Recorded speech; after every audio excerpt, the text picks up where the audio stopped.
సంవిధాన శిల్పి ఆ పేరు మీద వచ్చినది కాబట్టి ఆ పేరు బ్రాండ్ క్రియేట్ చేయలేదు కాబట్టి సంఘటన కూడా అట్లే ఉంటుంది. దయచేసి రూల్స్ మాత్రం బ్రేక్ చేయొద్దండ. రూల్స్ కరెక్ట్ గా ఉంది.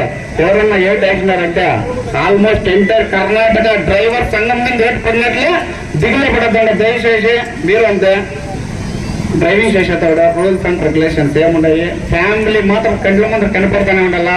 ఎలా అంటే ఇప్పుడు ఆల్రెడీ మీ జట్లో డ్రైవింగ్ చేసిన వాళ్ళకి ఎందరికో ఏమో ఇచ్చు తక్కువై ఎందరికో ఏమో అయింది, వాళ్ళ ఫ్యామిలీ ఎంత బాధపడుతున్నారని ప్రతి ఒక్కరికి తెలిసిండగా ఆ పరిస్థితి మనకి కూడా రాకూడదు. అంటే ఏముంది డ్యూటీ నిద్ర వచ్చిన సైడ్కి వేసేయండి, నిద్ర వచ్చిందంటే సైడ్కి వేసేయండి. ఆరాంగా ఏం పంపులం ఊపిరంటే ఉప్పంకొని బతుకొచ్చు అని చెప్పి ఊరికే చెప్పింది కదా. దయచేసి నిద్ర వస్తే సైడ్కి వేసేయండి, మటన్ కడుక్కోండా, లేదంటే ಈ పొద్దు కాకుండా రేపు అవుతుంది. ನಮಸ್ಕಾರ, ನನ್ನ ಹೆಸರು ಕಲ್ಯಾಣ್ ಕುಮಾರ್, ಜೆ.ಎನ್.ಬಿ.ಡಿ.ಕರ್ ಚಾಲಕರ ಸಂಘಟನೆ ಅಧ್ಯಕ್ಷರು. ಏನು ಅಂದ್ರೆ ಸತತ ನಾನು 7-8 ವರ್ಷದಿಂದ ಹೋರಾಟ ಮಾಡ್ಕೊಂಡು ಬರ್ತಾ ಇದ್ದೀನಿ ಚಾಲಕರಿಗೋಸ್ಕರ. ಎಲ್ಲೇ ಒಂದು ಸಮಸ್ಯೆ ಆಗ್ಲಿ, ಒಂದು ಆಕ್ಸಿಡೆಂಟ್ ಆಗ್ಲಿ, ಇಲ್ಲ ಒಂದು ಪೇಮೆಂಟ್ ಇಶ್ಯೂ ಆಗ್ಲಿ, ಇಲ್ಲ ಒಂದು ಸ್ಟೇಷನ್ದು ಒಂದು ಗಲಾಟೆ ಆಗಿರ್ಲಿ, ಒಂದು ಚಾಲಕನ ಪರವಾಗಿ ನಿಂತ್ಕೊಂಡು ನ್ಯಾಯ ಒದಗಿಸ್ಕೊಂಡು ಬರ್ತಾ ಇದ್ದೆ. ಅದು ನಮ್ಮ ಚಾಲಕರು ಎಲ್ಲಾರು ಸೇರಿ ನನ್ನನ್ನು ಗುರುತಿಸಿ, ಇಲ್ಲ ನಾವು ಒಂದು ಗಟ್ಟಿಯಾಗಿ ಒಂದು ಸಂಘಟನೆ ಕಟ್ಟಬೇಕು ಅಂತ ನಮ್ಮ ಗೌರವ ಅಧ್ಯಕ್ಷರು ಇವರು ಮಂಜುನಾಥ್ ಅವರು, ಆಮೇಲೆ ನಮ್ಮ ಗುಡಬಂಡೆ ಅಧ್ಯಕ್ಷರು, ಆಮೇಲೆ ನಮ್ಮ ಉಪಾಧ್ಯಕ್ಷ ವಿಜಯ್ ಕುಮಾರ್ ಅವರು, ಎಲ್ಲಾ ಪದಾಧಿಕಾರಿಗಳು ನನ್ನ ಸ್ನೇಹಿತರುಗಳು ಬಂದು ಮನೆ ಆಫೀಸ್ ಹತ್ರ ಬಂದು ಅಂತ ಕುತ್ಕೊಂಡು ಒಂದು ಮರದ ಕೆಳಗೆ ಕುತ್ಕೊಂಡು ನಾವು ಚರ್ಚೆ ಮಾಡ್ಕೊಂಡು, ಇಲ್ಲ ನಾವು ಚಾಲಕರಿಗೆ ಒಂದು ಸ್ಟ್ಯಾಂಡ್ ಅನ್ನು ಕೊಡಬೇಕು, ನಾವು ಇವತ್ತು ಒಂದು ಅದ್ದೂರಿಯಾಗಿ ಕಾರ್ಯಕ್ರಮ ಮಾಡಿ ನಾವು ಅದನ್ನ ಕಾರ್ಯಕ್ರಮ ಮಾಡಬೇಕು ಅಂದ್ರೆ ನಮ್ಮ ಸಂಘಟನೆ ನೋಂದಣಿ ಆಗ್ಬೇಕಾಗಿ ಆ ನೋಂದಣಿ ಮಾಡಿಸ್ಕೊಂಡು ಇವತ್ತು 2 ತಿಂಗಳಲ್ಲಿ 200 ಜನ ನಮ್ಮಲ್ಲಿ ಮೆಂಬರ್ಶಿಪ್ ಆಗಿದ್ದಾರೆ. ಆ 200 ಜನಕ್ಕೆ ಇವತ್ತು 200 ಜನನು ಮಾತಾಡಿ ಅವ್ರ ಪರ್ಮಿಷನ್ ತಗೊಂಡು ಇವತ್ತೊಂದು ಅದ್ದೂರಿಯಾಗಿ ನಾನು ಈ ಕಾರ್ಯಕ್ರಮ ಮಾಡ್ತಾ ಇದ್ದೀನಿ. ಇಲ್ಲ, ಖಂಡಿತವಾಗೂ ನಮ್ಗೆ ಈ ಹೋರಾಟಕ್ಕೆ ನನಗೆ ಇವತ್ತು ಪ್ರತಿಫಲ ಸಿಕ್ಕೈತೆ. ಇನ್ನೊಂದು ಏನು ಅಂದ್ರೆ, ನಾನು ಈ ನಮ್ಮ ಮಾಧ್ಯಮರ ಮಿತ್ರದಲ್ಲಿ ಒಂದು ಮುಖಾಂತರ ನಮ್ಮ ಚಾಲಕರಿಗೆ ಏನ್ ತಿಳಿಸ್ಬೇಕಂದ್ರೆ, ಸಮಸ್ತ ಚಿಕ್ಕಬಳ್ಳಾಪುರ ಜಿಲ್ಲೆಗೆ ಮುಂದಿನ ದಿನದಲ್ಲಿ ಆ ಭಗವಂತ ಹಾಗೂ ನಮ್ಮ ಚಾಲಕರು ಹಾಗೂ ಪಬ್ಲಿಕ್, ನಮ್ಮ ಮಾಲೀಕರಾಗ್ಲಿ ನಮ್ಮ ಪಬ್ಲಿಕ್ ಆಗ್ಲಿ ಪ್ರತಿಯೊಬ್ಬರು ನನ್ಗೆ ಸಪೋರ್ಟ್ ಮಾಡಿದ್ರೆ ಮುಂದಿನ ತಿಂಗಳಲ್ಲಿ ನಾನು ಒಂದು ಆಂಬುಲೆನ್ಸ್ ಮಾಡ್ಬೇಕು, ಒಂದು ಮುಂದಿನ ವರ್ಷದಲ್ಲಿ, ಇಲ್ಲ ಒಂದು 3 ವರ್ಷ ಆಗುತ್ತೋ ಇಲ್ಲ 5 ವರ್ಷ ಆಗುತ್ತೋ, ಆ ಭಗವಂತ ನಮ್ಮ ಚಾಲಕರು ನಂಗೆ ಸಪೋರ್ಟ್ ಕೊಟ್ರೆ ಫ್ರೀ ಆಗಿ ಸರ್ವಿಸ್ ಕೊಡ್ಬೇಕು ಅಂತ ನಾನು ನಿರ್ಧಾರಕ್ಕೆ ಬಂದಿದ್ದೀನಿ. ಆಲ್ರೆಡಿ ನಮ್ಮ ಕಮಿಟಿಯಲ್ಲಿ ಬಿಡ್ತು ನನ್ನ ಚರ್ಚೆ ಆಗೈತೆ, ಅದಕ್ಕೂ ನಮ್ಮ ಕಮಿಟಿಯವರು ಪಾಸ್ ಮಾಡಿದ್ದಾರೆ. ದಯವಿಟ್ಟು ಆ ಭಗವಂತ ನಮ್ಮ ಚಾಲಕರ ಸಪೋರ್ಟ್ ಇದೆ. ಮುಂದಿನ 2 ವರ್ಷಕ್ಕೋ 3 ವರ್ಷಕ್ಕೋ ಎಷ್ಟು ಯಾವಾಗೋ ಅಂತಾರೆ ಅಂದ್ರೆ ಇವಾಗ ಏನಾಗ್ಬಿಟ್ಟೆ ಅಂದ್ರೆ, ಡ್ರೈವರ್ ಅಂದ್ರೆ ಒಂದು ಸೊಸೈಟಿಯಲ್ಲಿ ಒಂದು ಕೇವಲವಾಗಿ ನೋಡ್ತಾರೆ. ಯಾಕಂದ್ರೆ ಅವನ್ ಡ್ರೈವರ್ ಅಷ್ಟೇ. ಅವನು ಇವತ್ತು ಎಕ್ಸ್ಪೋರ್ಟ್ ಅಲ್ಲಿ ಇವತ್ತು ಡ್ರೈವರ್ ಇಲ್ಲ ಅಂದ್ರೆ ಪ್ರತಿಯೊಂದು ಯಾವುದೇ ಒಂದು ಕೆಲಸನೂ ನಡೆಯಲ್ಲ. ಡ್ರೈವರ್ ಅವರ ಕಷ್ಟ ಇಲ್ಲದೆ ಒಂದು ಕೆಲಸ ಪ್ರಪಂಚದಲ್ಲಿ ಎಲ್ಲೇ ಆಗ್ಲಿ ಒಂದು ಕೆಲಸ ನಂಗೆ ತೋರಿಸ್ಬಿಟ್ರೆ ನಾನು ಅವ್ರಿಗೆ ಉತ್ತರ ಕೊಡಕ್ ನಾನು ಸಿದ್ಧವಾಗಿದ್ದೀನಿ. ಯಾವುದೇ ಟೇಜ್ ಆಗಿರ್ಲಿ, ಯಾವುದೇ ಮಾಧ್ಯಮದಾಗಿರ್ಲಿ, ಡ್ರೈವರ್ಗೆ ಅಂತೂ ಒಂದು ಗೌರವ ಕೊಡ್ಬೇಕು. ಯಾಕಂದ್ರೆ ಹಗಲು ರಾತ್ರಿ ಒಂದೇ ಒಂದು ಸೆಕೆಂಡ್ ಯಾವ ಮಾಡಿದ್ರೆ ಅವರು ಡ್ರೈವರ್ ಕುಟುಂಬ, ಅವ್ರ ಹಿಂದೆ ಇರುವಂತ ಜವಾಬ್ದಾರಿಗಳು ಅವರೆಲ್ಲ ಕುಟುಂಬಗಳಲ್ಲೂ ಬೀದಿ ಪಾಲಾಗ್ತದೆ ಸರ್. ಅದಕ್ಕಾಗಿ ನಾನು ಮಾಧ್ಯಮದವರಿಗೆ ಮಾತ್ರ ಮನವಿ ಮಾಡ್ಕೊತಾ ಇದ್ದೀನಿ, ಎಲ್ಲ ನಮ್ಮ ನಾಗರಿಕರಿಗೆ ಮಾಧ್ಯಮರ ಮುಖಾಂತರ ದಯವಿಟ್ಟು ನಮ್ಮ ಚಾಲಕರಿಗೆ ಗೌರವ ಕೊಡಿ. ಅನ್ನೋದು ಅವಾಚ್ಯ ಶಬ್ದಗಳಿಂದ ಬೈಯೋದು ಅದನ್ನ ಬಿಡಿ. ಯಾಕಂದ್ರೆ ಅವರಿದ್ದು ದೇಶದಲ್ಲಿ ರೈತರು ಹೆಂಗೋ, ಸೈನಿಕರು ಹೆಂಗೋ, ಡಾಕ್ಟರ್ಸ್ ಹೆಂಗೋ, ನಮ್ಮ ಮಾಧ್ಯಮದವ್ರು ಹೆಂಗೋ, ಪೊಲೀಸ್ ಇಲಾಖೆ ಹೆಂಗೋ, ಪ್ರತಿಯೊಂದು ಸಮಾಜದಲ್ಲಿ ಯಾವ ಇಲಾಖೆ ಹೆಂಗೋ ಇದೊಂದು ನಮ್ಮ ಡ್ರೈವರ್ ಇಲಾಖೆನೂ ಒಂಥರ ಒಂದು ಹಂಗೆ ಅಂತ ನಾನು ಭಾವಿಸ್ತಾ ಇದ್ದೀನಿ ಸರ್. ಕಾನೂನುಬದ್ಧವಾಗಿ ಏನೇ ಇದ್ರೂನು ಒಂದು ಕಾರ್ಮಿಕ ಇಲಾಖೆ ಇವಾಗ ಸರ್ಕಾರದಿಂದ ಬರುವಂತ ಏನು ಈ ನಮ್ಮ ತೆತ್ತಾಗಿದಾರಲ್ಲ ಅವರಿಗೆ ಕಾರ್ಮಿಕ ಇಲಾಖೆಯಿಂದ ಡ್ರಿಂಕ್ ಅಂಡ್ ಡ್ರೈವ್ ಆಗಿರಬಾರ್ದು. ಡ್ರಿಂಕ್ ಅಂಡ್ ಡ್ರೈವ್ ಆಗದೇ ಇದ್ದಾಗ ಅವ್ರದ್ದು ಹೆವಿ ಲೈಸೆನ್ಸ್ ಬ್ಯಾಡ್ಜ್ ಇದೆ, ಅವ್ರ ಕಡೆಯಿಂದ ಕಾರ್ಮಿಕ ಇಲಾಖೆಯಿಂದ 5 ಲಕ್ಷ ರೂಪಾಯಿ ಹಣವನ್ನು ನಾವು ಒದಗಿಸೋ ಕಾರ್ಯಕ್ರಮವನ್ನು ಮಾಡ್ತಾ ಇದೀವಿ. ಹಾಗೆ ಏನಾದ್ರು ಪ್ಯಾಚರ್ ಕಾಲು ಇಲ್ಲ ಕೈಯೋ ಕಾಲು ಏನಾದ್ರು ಪ್ಯಾಚ್ ಆದ್ರೆ ಅವ್ರಿಗೆ ಆದಂತ 1 ಲಕ್ಷ 15 ದಿವಸ ಇದ್ರೆ 15 ದಿವಸದಿಂದ 50,000 ರೂಪಾಯಿ ಸಿಗುತ್ತೆ. 1 ತಿಂಗಳ ಮೇಲಿದ್ರೆ 1 ಲಕ್ಷ ರೂಪಾಯಿನೂ ಸಿಗುತ್ತೆ. ಹಾಗೆ ನಮ್ಮ ಸಂಘಟನೆ ಕಡೆಯಿಂದ ನೋಂದಣಿ ಮಾಡ್ಕೊಂಡಿರುವಂತ ಸಂಘಟನೆ ಎಮರ್ಜೆನ್ಸಿಗೆ ಮೆಡಿಕಲ್ಗೆ 5,000 ರೂಪಾಯಿ ಕೊಡ್ತಾ ಇದೀವಿ. ಆಮೇಲೆ ಮಕ್ಕಳಿಗೆ ಸ್ಕಾಲರ್ಶಿಪ್ ಕೊಡ್ತಾ ಇದೀವಿ. ಆಮೇಲೆ ಏನೇ ಹೆಚ್ಚು ಕಮ್ಮಿ ಆದ್ರೂ 24 ಗಂಟೆ ಒಳಗೆ ಅವ್ರ ಪ್ರಾಬ್ಲಮ್ ಅನ್ನು ಸಾಲ್ವ್ ಮಾಡ್ಕೊಡ್ತಾ ಇದೀವಿ.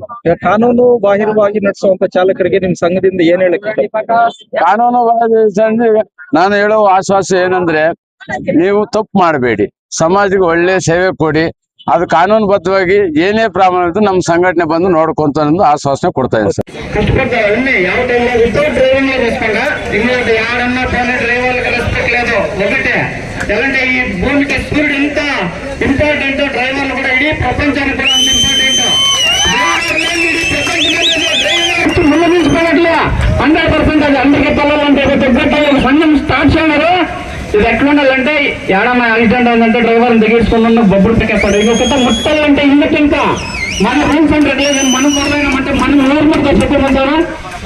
కాకపోయినా ఫ్యామిలీ లిస్ట్ పెట్టి ఇంకా చిన్నపిల్లలు లిస్ట్ పెట్టి ఫ్యామిలీ ಯಾವ బాధల్లో ఉన్నా మేము సంపాదించుకొచ్చిన ఫ్యామిలీకి నేను బాగుండవు చెప్పేసి ఆడాడ డ్రైవింగ్ చేసుకొని వచ్చేస్తాను, ఇంటికి స్నానం చేస్తారు, ఏమైనా తింటారా లేదా నిద్ర అన్ని అట్లా వాళ్ళే ఏమన్నా హెచ్చు తక్కువ ఏమో నిద్రకెళ్ళి జస్ట్ ఊరికే అట్లా ఏమో అట్లా అంటే చాలు. ఏమో అఫీషియల్స్ ఉండరు తిట్టుకోతాను, అందరూ లేదు కొందరు చెప్తాను డ్రైవర్ గండు నన్ను మొగ్గనే అది.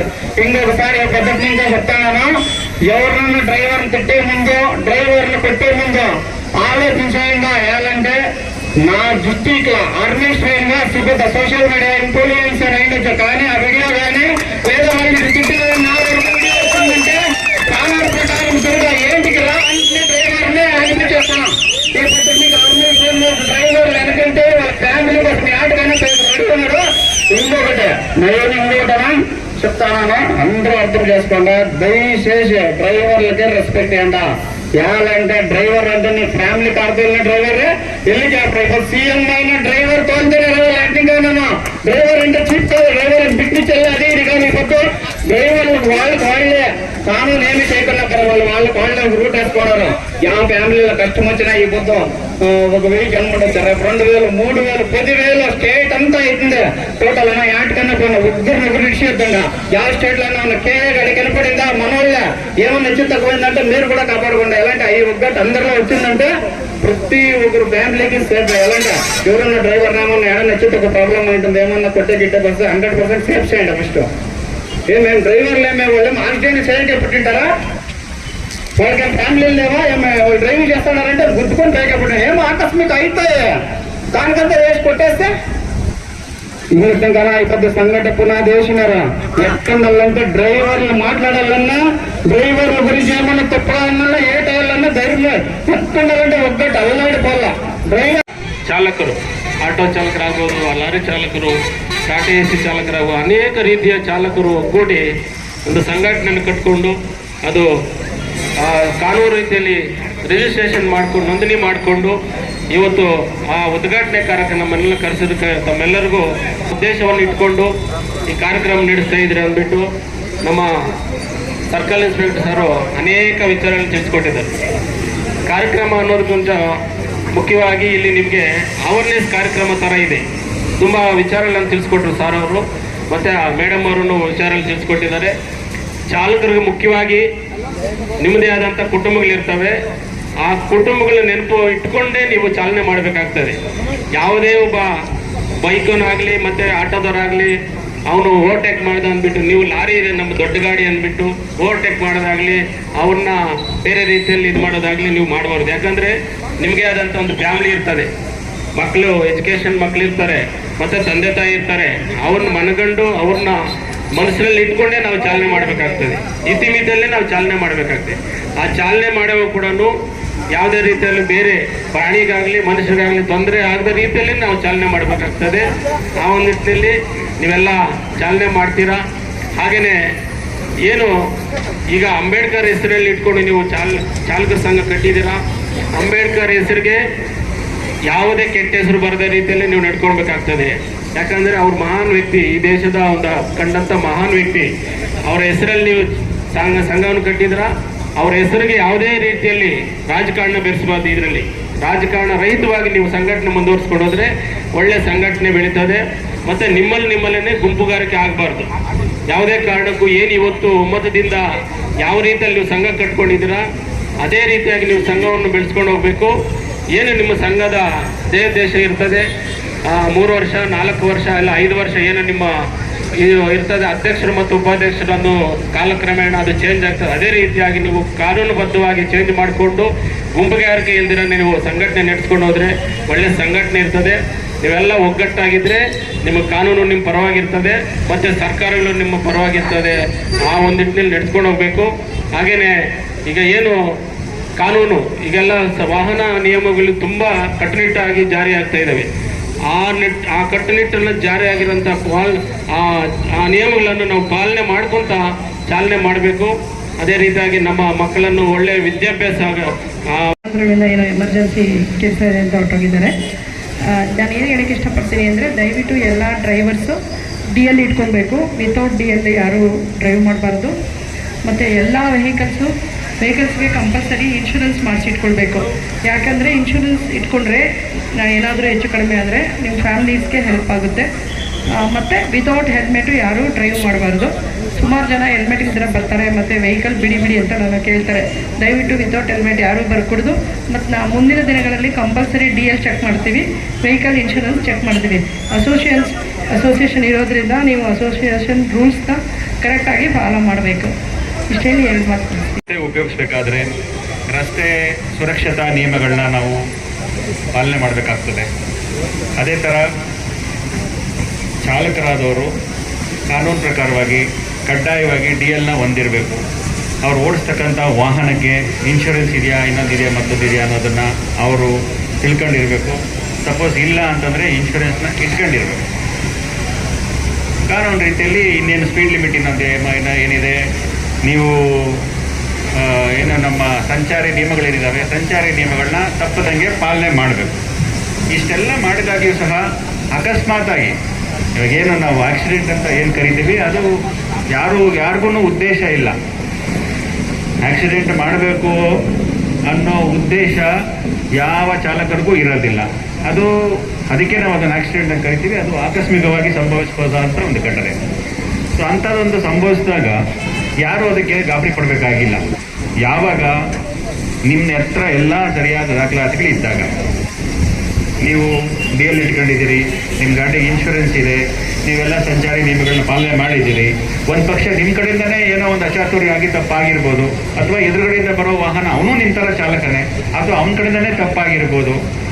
ಆದಾಗ ಯಾರಿಗಾದ್ರೂ ಗಾಯಗಳಾದರೆ ಅಥವಾ ಮತ್ತೊಂದು ಏನಾದರೂ ಸಂಭವಿಸಿದರೆ ಧೈರ್ಯವಾಗಿ ನೀವು ಅದನ್ನು ಅಟೆಂಡ್ ಮಾಡಬೇಕು. ಆಕ್ಸಿಡೆಂಟ್ ಆಗ್ಬಿಡ್ತಪ್ಪ ಅಂದ್ಬಿಟ್ಟು ಗಾಬರಿ ಪಟ್ಬಿಟ್ಟು ಓಡೋಗೋದಾಗಲಿ ಅಥವಾ ಗಾಡಿನ ತಗೊಂಡೋಗ್ಬಿಡೋದಾಗಲಿ ಇದನ್ನು ಯಾವುದೇ ಕಾರಣಕ್ಕೂ ಮಾಡಬಾರ್ದು.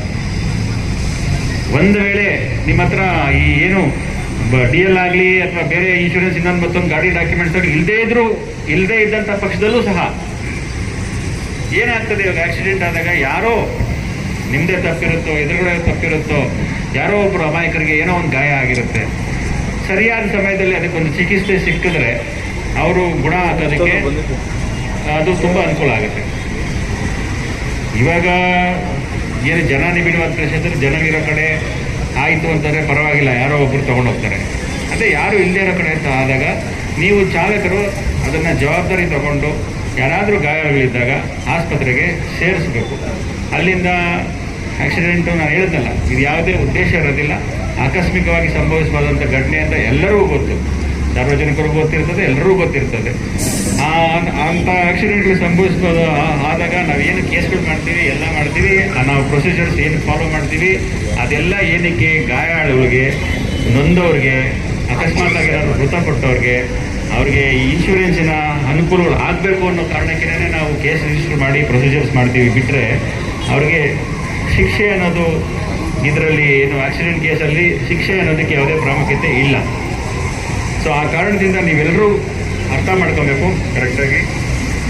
ಯಾವುದೇ ಕಾರಣಕ್ಕೂ ಅಕಸ್ಮಿಕವಾಗಿ ಯಾವುದಾದ್ರೂ ಸಂಭವಿಸಿದಾಗ ಇಲ್ಲ, ಪೊಲೀಸವ್ರಿಗೆ ಕರೆಕ್ಟಾಗಿ ಅಲ್ಲಿಂದನೇ ಸ್ಥಳದಿಂದನೇ ಇನ್ಫಾರ್ಮೇಷನ್ ಕೊಡಬೇಕು. ಅಲ್ಲಿ ಯಾರು ಜನ ಸೇರ್ತಾರೆ, ಇಲ್ಲ ನಿಮ್ಗೆ ಏನಾದ್ರು ತೊಂದರೆ ಮಾಡ್ತಾರೆ ಅನ್ನೋದಿದ್ದರೆ ಇಮಿಡಿಯೇಟಾಗಿ ಪೊಲೀಸವ್ರಿಗೆ ಮಾಹಿತಿ ಕೊಡಬೇಕು. ಎರಡನೇದು, ಯಾರಾದರೂ ಗಾಯಗಳಿದ್ದರೆ, ಏನಾದರೂ ಏಟುಗಳಾಗಿದ್ದರೆ ಅವ್ರನ್ನ ಶೀಘ್ರವಾಗಿ ಹಾಸ್ಪಿಟ್ಲಿಗೆ ಸೇರಿಸುವಂಥ ಒಂದು ಕೆಲಸನ ನೀವೆಲ್ಲರೂ ಅರ್ಥ ಮಾಡ್ಕೊಂಡು ಮಾಡಬೇಕು. ಒಂದೇ ಒಂದು ಉದಾಹರಣೆ ಹೇಳ್ತೀನಿ, ಸಾಕಷ್ಟು ಇದ್ದಾವೆ.